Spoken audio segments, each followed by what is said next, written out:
सदर गुन्ह्याची थोडक्यात हकीकत अशी दिनांक 12/7/2025 रोजी दुपारी 4 वाजण्याच्या सुमारास वाल्मिकी आवास बिल्डिंग नंबर 7 नवनाथ गवळी यांच्या घरासमोर करण गायकवाड सध्या राहणार अण्णा रावडी यांचे घरी जुनी वसाहत टिंबर एरिया सांगली व त्याचे अनोळखी 3 साथीदार यांनी आपसात संगनमत करून 6 महिन्यांपूर्वी झालेल्या वादाच्या कारणातून फिर्यादीचा भाऊ सौरभ बापू कांबळे वय 20 वर्ष राहणार वाल्मिकी आवास सांगली याच्या डोक्यावर, मानेवर, पायावर, गळ्यावर त्याच्या जवळील एडका व कोयत्यासारख्या धारदार हत्याराने वार करून निर्घृणपणे खून करून तेथून ते पळून गेले।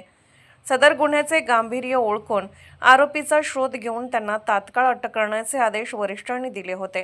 त्याचप्रमाणे सांगली शहर पोलीस ठाण्याचे पोलीस निरीक्षक संजय मोरे यांनी सांगली शहर पोलीस ठाण्याकडील गुन्हे प्रकटीकरण शाखेतील अधिकारी पोलीस उपनिरीक्षक महादेव पवार व अंमलदार यांचे एक पथक तयार करून आरोपीचा शोध घेण्याकामी रवाना केले। त्यानुसार गुन्ह्यातील 4 आरोपींना निष्पन्न करून आरोपीचा शोध घेत असताना पथकातील अंमलदार police constable 1032 Santosh Galve, police constable 793 Gautam Kamble यांना त्यांच्या गोपनीय बातमीदारामार्फत माहिती मिळाली की मेहता हॉस्पिटलच्या मागे टिंबर एरियाजवळ नवीन वसाहत सांगली येथे असणारे बंद गोडाऊनच्या आत सदर गुन्ह्यातील आरोपी हे लपून बसले आहेत।